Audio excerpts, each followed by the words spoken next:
বাংলায় স্থানীয় সংবাদ। আসসালামু আলাইকুম। বাংলাদেশ বেতার, রাজশাহী। স্থানীয় সংবাদ পড়ছি মোহাম্মদ নুরুন নবী। মানসম্মত হেলমেট ও নিরাপদ গতি, কমবে জীবন ও সম্পদের ক্ষতি, এই প্রতিপাদ্যে রাজশাহীতে পালিত হয়েছে জাতীয় নিরাপদ সড়ক দিবস। আজ সকালে জেলা প্রশাসকের কার্যালয়ের সামনে দিবসটির উদ্বোধন করেন রাজশাহী মেট্রোপলিটন পুলিশের কমিশনার আবু সুফিয়ান। উদ্বোধন শেষে একটি বর্ণাঢ্য র্যালি বের করা হয়। র্যালিটি নগরীর বিভিন্ন সড়ক প্রদক্ষিণ শেষে জেলা প্রশাসকের কার্যালয়ের কনফারেন্স রুমে আলোচনা সভায় মিলিত হয়। জেলা প্রশাসন ও বিআরটিএ রাজশাহী সার্কেলের যৌথ আয়োজনে অনুষ্ঠিত আলোচনা সভায় প্রধান অতিথি হিসেবে উপস্থিত ছিলেন রাজশাহী বিভাগের বিভাগীয় কমিশনার খোন্দকার আজিম আহমেদ এনডিসি। সভায় সভাপতিত্ব করেন রাজশাহী জেলা প্রশাসক আফিয়া আখতার। সভায় বক্তারা সড়ক দুর্ঘটনা রোধে সচেতনতা বৃদ্ধি, মানসম্মত হেলমেট ব্যবহার ও নিরাপদ গতির উপর গুরুত্ব আরোপ করেন। এদিকে নওগাঁয় জাতীয় নিরাপদ সড়ক দিবস পালিত হয়েছে। আজ সকালে কর্মসূচির শুরুতে শহরের বালুডাঙ্গা বাস স্ট্যান্ড থেকে একটি র্যালি বের করা হয়। র্যালিটি বিভিন্ন সড়ক প্রদক্ষিণ করে। পরে জেলা প্রশাসকের সম্মেলন কক্ষে গিয়ে অংশগ্রহণকারীরা আলোচনা সভায় মিলিত হন। অনুষ্ঠানে প্রধান অতিথি ছিলেন জেলা প্রশাসক মোহাম্মদ আব্দুল আউয়াল। আলোচনা সভায় বক্তাগণ সড়ক দুর্ঘটনার উল্লেখযোগ্য কারণ তুলে ধরে সর্বক্ষেত্রে সচেতনতা বৃদ্ধি ও ট্রাফিক আইন মেনে চলার আহ্বান জানান।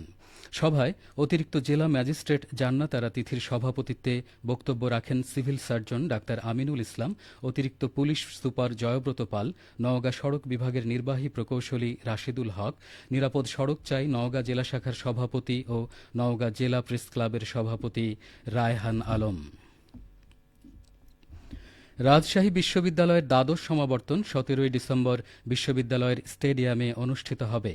গতকাল বিশ্ববিদ্যালয়ের জনসংযোগ দপ্তর বিষয়টি নিশ্চিত করেছে। জনসংযোগ দপ্তরের প্রশাসক অধ্যাপক মোহাম্মদ আখতার হোসেন মজুমদার বলেন, সমাবর্তন অনুষ্ঠানে প্রধান অতিথি হিসেবে কে থাকবেন এ বিষয়ে এখনও চূড়ান্ত সিদ্ধান্ত হয়নি। তবে সমাবর্তনে অতিথি হিসেবে কে কে থাকবেন এ সম্পর্কিত বিস্তারিত তথ্যাবলী পরে জানানো হবে। উল্লেখ্য, গত 17 ফেব্রুয়ারি দ্বাদশ সমাবর্তনের তারিখ নির্ধারণ করা হলেও পরবর্তীতে নিবন্ধিত শিক্ষার্থীদের কর্মদিবসে সমাবর্তন না করার দাবিতে তারিখ পিছানো হয়। নওগাঁর পোরশায় প্রাণী সম্পদ বিভাগের সুফলভোগীদের মাঝে উপকরণ বিতরণ করা হয়েছে। আজ উপজেলা প্রাণী সম্পদ দপ্তরের আয়োজনে বিতরণ অনুষ্ঠানে প্রধান অতিথি ছিলেন ভারপ্রাপ্ত ইউএনও ও সহকারী কমিশনার ভূমি মোসাম্মদ নাবিলা ফেরদৌস।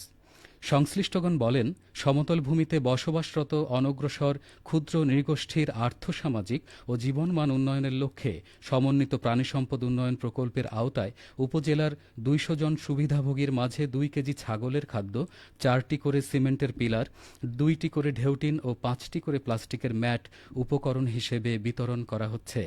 অনুষ্ঠানে উপজেলার বিভিন্ন দপ্তরের কর্মকর্তাগণ উপস্থিত ছিলেন।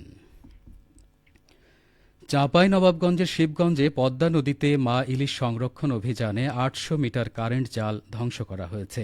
ইলিশের প্রজনন মৌসুমে মা ইলিশ সংরক্ষণে মৎস্য অধিদপ্তর এই অভিযান পরিচালনা করে। এ সময় 2 কেজি ইলিশ মাছ উদ্ধার করা হয়। অভিযানে নেতৃত্ব দেন সিনিয়র উপজেলা মৎস্য অফিসার সঞ্জয় কুমার সরকার। আজ সকালে শুরু হওয়া অভিযান বিকেল পর্যন্ত চলবে বলে জানিয়েছে মৎস্য বিভাগ। শিবগঞ্জ উপজেলার পদ্মা নদীর পাঁকারঘাট, মোহনপুর ও 10 রসিয়া সহ পদ্মা নদীর বিভিন্ন এলাকায় ইঞ্জিন চালিত নৌকা যোগে মা ইলিশ সংরক্ষণ অভিযানে 800 মিটার কারেন্ট জাল জব্দ করা হয়। পরে পদ্মা নদীর পাড়ে জব্দকৃত জাল পুড়িয়ে নষ্ট করা হয়েছে এবং উদ্ধারকৃত মাছ এতিমখানায় বিতরণ করা হয়।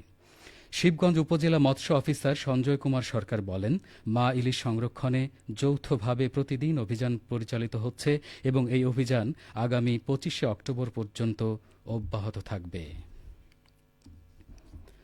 রাজশাহীর পবায় মাসকলাইয়ের বাম্পার ফলনের সম্ভাবনা রয়েছে। মাসকলাই চাষের জন্য দোআঁশ ও বেলে দোআঁশ মাটি উপযোগী। জানা গেছে, খরিফ 1 মৌসুমে ফেব্রুয়ারি থেকে মার্চ এবং খরিফ 2 মৌসুমে আগস্টের মাঝামাঝি থেকে সেপ্টেম্বর পর্যন্ত বীজ বপন করা হয়। রাজশাহী জেলার কৃষি সম্প্রসারণ অধিদপ্তরের উপপরিচালক কৃষিবিদ মোহাম্মদ নাসির উদ্দিন বলেন, প্রণোদনা কর্মসূচির আওতায় শাকসবজি সহ মাসকলাইয়ের বীজ বিনামূল্যে কৃষকদের মাঝে বিতরণ করা হয়েছে। এবছর রাজশাহীতে মাসকলাইয়ের লক্ষ্যমাত্রা ছিল ৫,২৫৫ হেক্টর, আবাদ হয়েছে ৪,৯৩০ হেক্টর। সবশেষে আবহাওয়া। আজ দুপুর ২টায় রাজশাহীতে তাপমাত্রা ছিল ৩৩.২ ডিগ্রি সেলসিয়াস। এ সময় বাতাসে আপেক্ষিক আর্দ্রতার পরিমাণ ছিল ৫৬%। রাজশাহী ও পার্শ্ববর্তী এলাকায় আজ সূর্যাস্ত সন্ধে ৫টা ৩৩ মিনিটে। সংবাদ শেষ হলো। আমাদের পরবর্তী সংবাদ বিকেল ৪টা ৫ মিনিটে।